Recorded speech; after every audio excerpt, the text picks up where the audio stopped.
all the free, sovereign, independent, courageous, critical thinking, reasonable, and knowledgeable men and women around the world are not only weapons in themselves, but they also are quite omnipotent, and they are self knowledgeable, self respected, self sufficient also, particularly in and through their behaviors, actions, habits, ambitions, relationships. They constantly demonstrate and epitomize that sort of excellence, genius, prowess, anyways, which is both natural ability and God gifted power, and they have also developed that kind of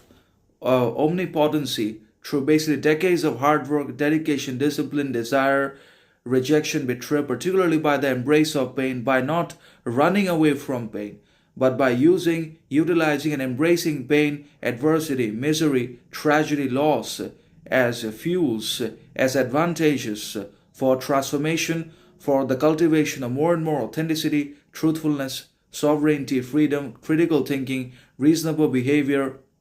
humility, kindness, capacity, and many other powers inside of themselves, obviously, which can be different from man to women in one way or another. But they definitely have worked hard. And obviously, all the systems and governments around the world definitely do not want that type of men and women who are already in the possession of inward individual freedom, sovereignty, and liberty,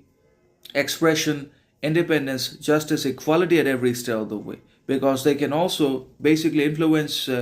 enlighten the ignorant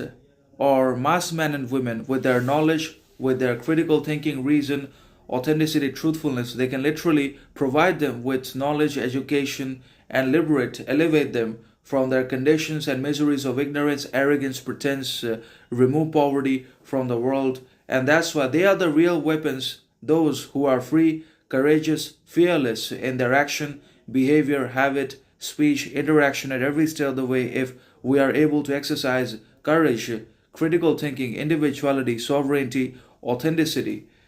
and independence,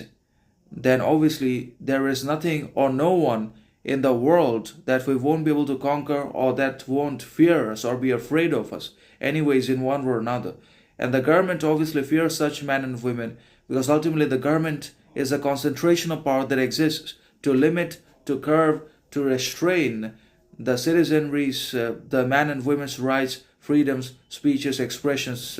endeavors, anyways, so that we get the bare minimum, we get addicted to all the distractions, pleasures, alcohols in life, and we prioritize stupidity, mediocrity, baseness, competition with each other, and we're never able to replace these